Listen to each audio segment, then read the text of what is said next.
नमस्कार, KP news 24/7 में आपका स्वागत है। मैं हूं अश्विनी आपके साथ। चलिए एक नजर डालते हैं आज की अहम सुर्खियों पर। कन्नड़ अभिनेता दर्शन से पुलिस कर रही है पूछताछ, बोले कर्नाटक के गृह मंत्री जी परमेश्वर। नायडू और नीतीश असंतुष्ट आत्माएं, प्रधानमंत्री मोदी के भटकती आत्मा वाले बयान पर संजय राउत का तंज। देश ने ऐसा जवाब दिया है कि मोदी सरकार को दूसरों के घरों से कुर्सियां उधार लेना पड़ा, मल्लिकार्जुन खड़गे का पीएम मोदी पर हमला। नोएडा में मामूली कहासुनी पर दबंगों ने पुलिस की मौजूदगी में भाई बहन को पीटा। 28 लाख वर्ग फुट में बनेगा देश का सबसे बड़ा मॉल, वह भी एयरपोर्ट पर। एक साथ होगी 8000 गाड़ियों की पार्किंग। कनाडा में इंदिरा गांधी की हत्या का महिमा मंडन, निकाली गई झांकी, विवाद हुआ शुरू।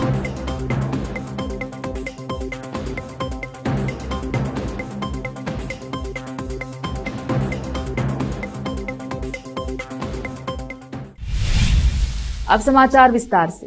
कर्नाटक के गृह मंत्री जी परमेश्वर ने मंगलवार को कहा कि प्रमुख कन्नड़ फिल्म अभिनेता दर्शन थुगदीपा से एक कथित हत्या के सिलसिले में पुलिस पूछताछ कर रही है और जांच के बाद ही पता चलेगा कि वह इसमें शामिल हैं या नहीं।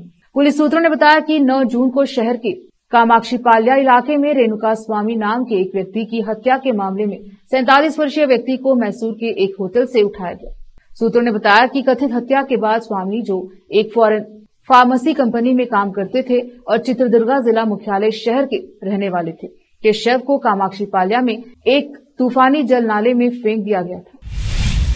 संगारेड्डी जिला के जहीराबाद में पुलिस उपमंडल राम मोहन रेड्डी ने पुलिस ने मेरा ऑटो सुरक्षित है कार्यक्रम किया। डीएसपी ने ऑटो को स्टिकर लगाया और बताया कि ऑटो में बैठे पैसेंजर को बहुत सुविधा होगी। इस स्टिकर में क्यूआर कोड भी है, जिसे शिकायत भी दर्ज की जा सकती है। ये स्कूल और कॉलेज जाने वाली छात्राओं को बहुत काम आएगा। यह स्टिकर ऑटो मालिक और ड्राइवर के लिए भी सुरक्षित रहेंगे। इस अवसर पर सर्कल इंस्पेक्टर, एसआईपी और ऑटो मालिक ड्राइवर उपस्थित रहे। जहीराबाद से मोहम्मद नेमतुल्लाह की रिपोर्ट।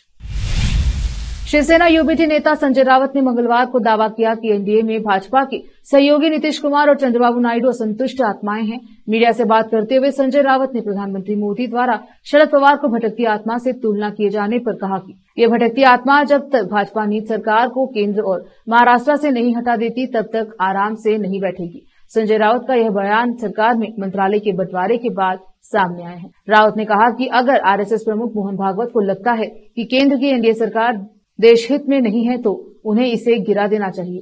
शिवसेना यूबीटी नेता ने तंज कसते हुए कहा कि केंद्र में 2 अतृप्त आत्माएं हैं, नीतीश कुमार और चंद्रबाबू नायडू। भाजपा को पहले इन 2 अतृप्त आत्माओं को संतुष्ट करना चाहिए। जिस तरह से विभाग का बंटवारा हुआ है, उससे लगता है कि ये आत्माएं असंतुष्ट हैं। महाराष्ट्र में पुणे के सांसद और केंद्रीय मंत्री मुरलीधर मोहन ने राष्ट्रवादी कांग्रेस पार्टी शरद चंद्र पवार एनसीपी एसपी की नेता सुप्रिया सुले के ठेकेदार वाले बयान पर मंगलवार को पलटवार किया। पुणे के मेयर मोहोल को मोदी सरकार में नागरिक उड्डयन और सहकारिता राज्य मंत्री नियुक्त किया गया है। सुप्रिया सुले ने पुणे के सांसद पर तंज कसते हुए कहा था कि पुणे को मंत्री पद मिला है, लेकिन इसका फायदा ठेकेदारों के बदले पुणे के लोगों को मिलना चाहिए। सुप्रिया सुले के बयान पर मुरलीधर मोहोल ने सोशल मीडिया प्लेटफॉर्म एक्स पर पलटवार किया। उन्होंने कहा, ताई सुले, मैं आपकी अप्रसन्नता को समझ सकता हूं। मेरे जैसे साधारण घर से आने वाले पार्टी कार्यकर्ताओं को मंत्री बनने का मौका मिलना आप जैसे सोने का चम्मच लेकर पैदा हुए व्यक्ति के लिए पचाना आसान नहीं है। उन्होंने आगे कहा, जहां तक ठेकेदारों का सवाल है, पूरा महाराष्ट्र जानता है कि ठेकेदारों को किसने पाला पोसा, किसने उन्हें बड़ा बनाया और पुणे तथा महाराष्ट्र के बड़े ठेकेदारों के कौन कौन साझेदार है। कांग्रेस अध्यक्ष मल्लिकार्जुन खड़गे ने मंगलवार 11 जून 2024 को प्रधानमंत्री मोदी पर निशाना साधा। उन्होंने कहा कि पीएम मोदी ने पिछली गारंटी तो पूरी नहीं की, लेकिन अब ढिंढोरा पीट रहे हैं। मल्लिकार्जुन खड़गे ने सोशल मीडिया प्लेटफॉर्म एक्स पर लिखा कि लोकसभा चुनाव में देश ने ऐसा जवाब दिया कि मोदी सरकार को दूसरों के घरों से कुर्सियां उधार लेकर अपना सत्ता का घर संभालना पड़ रहा है। उन्होंने आगे कहा कि 17 जुलाई 2020 को प्रधानमंत्री नरेंद्र मोदी ने देश को मोदी की गारंटी दी थी, 2022 तक हर भारतीय के सिर पर छत होगी। ये गारंटी तो खोखली निकली। खड़गे ने कहा कि अब 3 करोड़ आवास देने का ढिंढोरा ऐसे पीट रहे हैं जैसे पिछली गारंटी पूरी कर ली हो। देश असलियत जानता है। रुकते हैं छोटे से ब्रेक के लिए, जल्द लौटेंगे ब्रेक के बाद।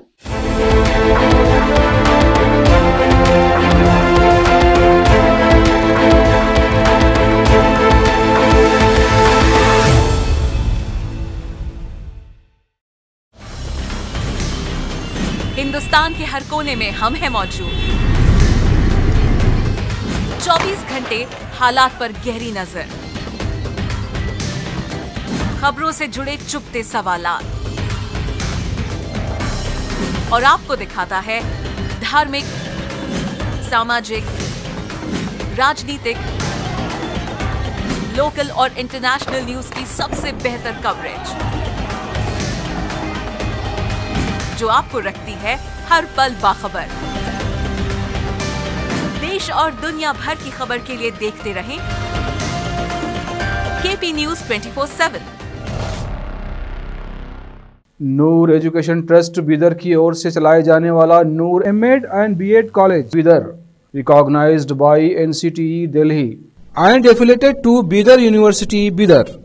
Admission are open for the academic year 2023-24. विशेषज्ञ और सक्षम शिक्षकों द्वारा शिक्षा प्राप्त करने के लिए नूर एमएड एंड बीएड कॉलेज में दाखिला लें और शांत वातावरण में शिक्षा प्राप्त करें। बीदर शहर में बेहतर शिक्षा का एकमात्र केंद्र Noor MEd and BEd college, Shahpur gate, Bidar. Phone numbers 9945283920, 8482221297। Hindustan के हर कोने में हम हैं मौजूद। 24 घंटे हालात पर गहरी नजर,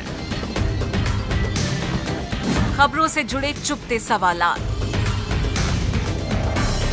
और आपको दिखाता है धार्मिक, सामाजिक, राजनीतिक, लोकल और इंटरनेशनल न्यूज की सबसे बेहतर कवरेज, जो आपको रखती है हर पल बाखबर। देश और दुनिया भर की खबर के लिए देखते रहें केपी न्यूज 24/7।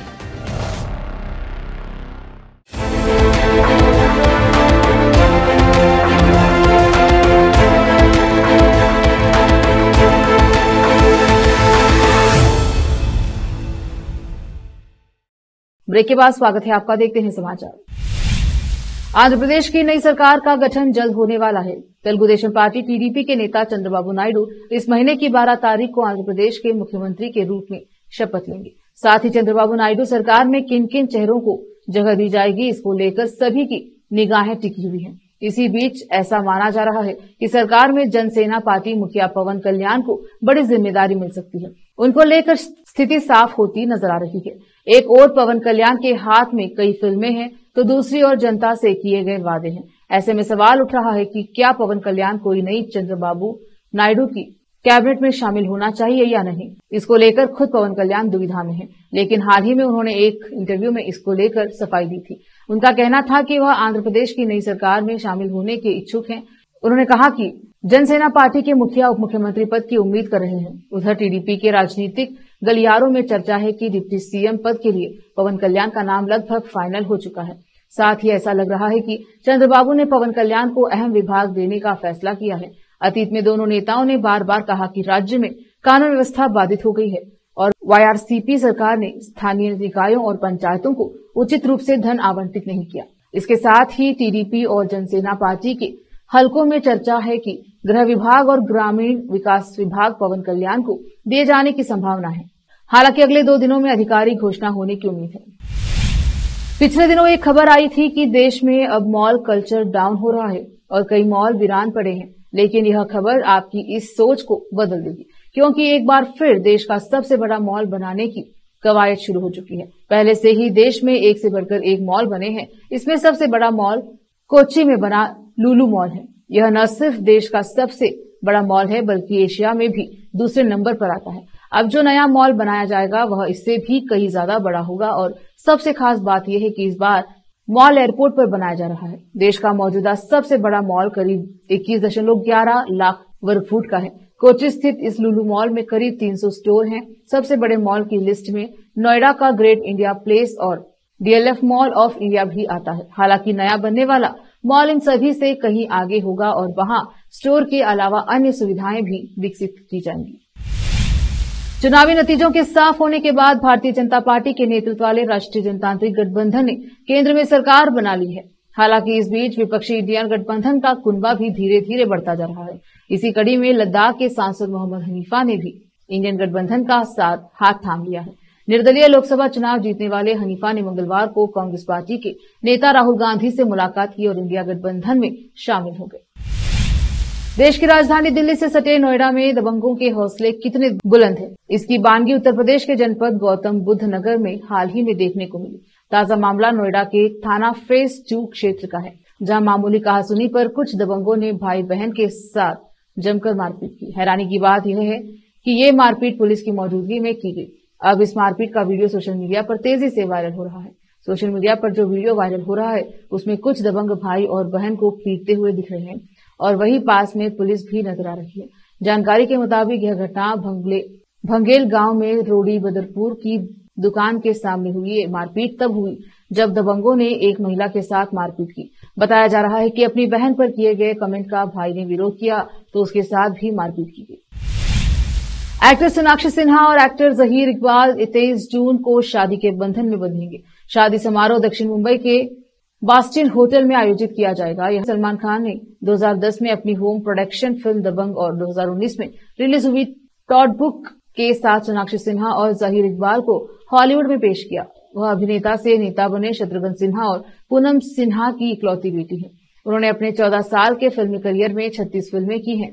उनकी सबसे हालिया रिलीज संजय लीला भंसाली की हीरा मंडी है। 36 वर्षीय जहीर इकबाल ज्वेलर्स के परिवार से हैं और सलमान खान के करीबी दोस्त इकबाल रत्नी के बेटे हैं। जहीर इकबाल की प्रेम कहानी खान अभिनीत फिल्म जय हो के लिए स्टंट निर्देशक के रूप में शुरुआत करने के बाद सोनाक्षी काफी प्रसिद्ध हो गई।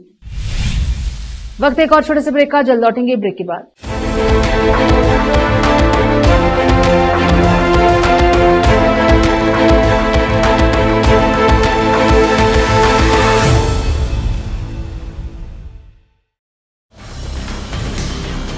हिंदुस्तान के हर कोने में हम हैं मौजूद। 24 घंटे हालात पर गहरी नजर, खबरों से जुड़े चुपते सवालात और आपको दिखाता है धार्मिक, सामाजिक, राजनीतिक, लोकल और इंटरनेशनल न्यूज की सबसे बेहतर कवरेज जो आपको रखती है हर पल बाखबर।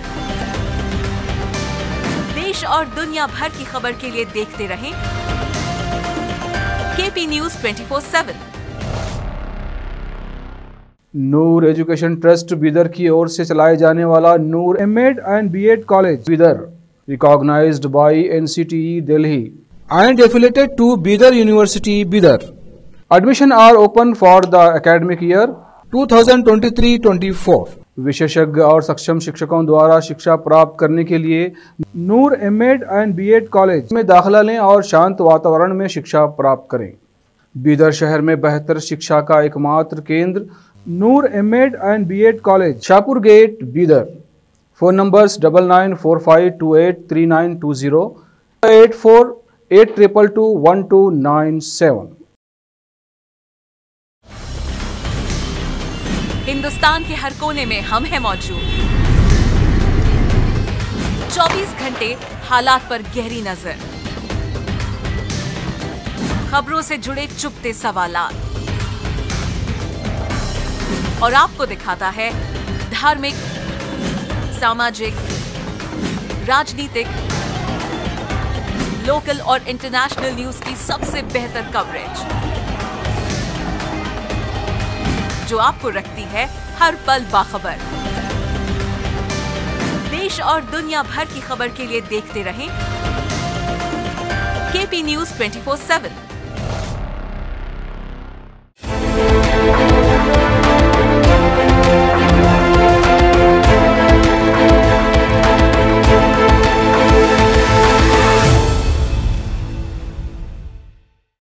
ब्रेक के बाद स्वागत है आपका, देखते हैं समाचार।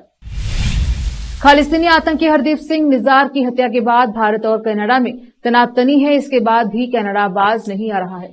अब कनाडा में पूर्व भारतीय प्रधानमंत्री इंदिरा गांधी की हत्या का महिमा मंडन किया गया है। ब्रैम्पटन शहर में एक झांकी निकाली गई जिसमें इंदिरा गांधी के पुतले को सिख अंगरक्षक गोली मारते नजर आ रहे हैं। कनाडा की इस घटना की दुनिया भर में चर्चा हो रही है। भारत ने भी इस पर आपत्ति जताई है। इस तस्वीर के कई वीडियो भी सोशल मीडिया पर वायरल हो रहे हैं। भारत में कनाडा के उच्चायुक्त कैमरामैन मैके ने भी इस घटना की निंदा की है। उन्होंने कहा कि मैं ऐसी खबरों की रिपोर्ट्स से स्तब्ध हूं जिसमें इंदिरा गांधी की हत्या का जश्न मनाया गया। कैमरन ने कहा कि इसको लेकर सरकार को जानकारी दी गई है। भारत के विदेश मंत्री एस जयशंकर ने नाराजगी जाहिर की। मुझे लगता है कि अलगाववादी चरमपंथियों हिंसा की वकालत करने वाले लोगों को जो जगह दी गई है उसमें एक बड़ा मुद्दा अंतर्निहित मुझे लगता है कि यह कनाडा के लिए अच्छा है और न उसके भारत के शर्तों के लिए अच्छा है। पाकिस्तान के रक्षा मंत्री ख्वाजा आसिफ ने भारत के प्रधानमंत्री मोदी के खिलाफ जमकर जहर उगला है। उन्होंने पीएम मोदी को मुस्लिमों का हत्यारा कहा। आसिफ ने नवाज शरीफ के पीएम मोदी को बधाई देने को कूटनीतिक मजबूरी बताया। आसिफ की टिप्पणी ऐसे समय में आई है जब उनकी ही पार्टी पीएमएलएन के सबसे बड़े नेता नवाज शरीफ भारत के साथ रिश्तों को सुधारने के लिए गिड़गिड़ा रहे हैं। सोमवार को नवाज शरीफ ने पीएम मोदी को भेजे अपने बधाई संदेश में नफरत को भुलाकर दोस्ती के लिए हाथ बढ़ाने की अपील की। उन्होंने कहा कि इससे दोनों देशों के लोगों को भविष्य सुधरेगा। वहीं इसके पहले पाकिस्तान के प्रधानमंत्री शहबाज शरीफ ने भी पीएम मोदी के तीसरी बार प्रधानमंत्री बनने पर बधाई दी थी। दूसरी ओर मीडिया के एक कार्यक्रम में पाकिस्तान के रक्षा मंत्री ख्वाजा आसिफ ने मोदी के खिलाफ जमकर जहर उगला है। आसिफ ने कहा मोदी को बधाई संदेश भेजना महज कूटनीतिक मजबूरी है। उन्होंने कहा कि पाकिस्तान ने मोदी को कोई प्रेम पत्र नहीं भेजा है। आसिफ ने कहा पाकिस्तान कभी नहीं भूलेगा कि मोदी भारत में मुसलमानों के हत्यारे हैं। आसिफ ने कहा कि जब शहबाज शरीफ प्रधानमंत्री बने थे तब मोदी ने भी बधाई दी थी। आखिर में फिर एक बार देखते हैं मुख्य समाचार। कन्नड़ अभिनेता दर्शन से पुलिस कर रही है पूछताछ, बोले कर्नाटक के गृह मंत्री जी परमेश्वर। नायडू और नीतीश असंतुष्ट आत्माएं, प्रधानमंत्री मोदी के भटकती आत्मा वाले बयान पर संजय राउत का तंज। देश ने ऐसा जवाब दिया है कि मोदी सरकार को दूसरों के घरों से कुर्सियां उधार लेना पड़ा, मल्लिकार्जुन खड़गे का पीएम मोदी पर हमला। नोएडा में मामूली कहासुनी पर दबंगों ने पुलिस की मौजूदगी में भाई बहन को पीटा। 28 लाख वर्ग फुट में बनेगा देश का सबसे बड़ा मॉल, वह भी एयरपोर्ट पर। एक साथ होगी 8000 गाड़ियों की पार्किंग। कनाडा में इंदिरा गांधी की हत्या का महिमा मंडन, निकाली गई झांकी, विवाद हुआ शुरू।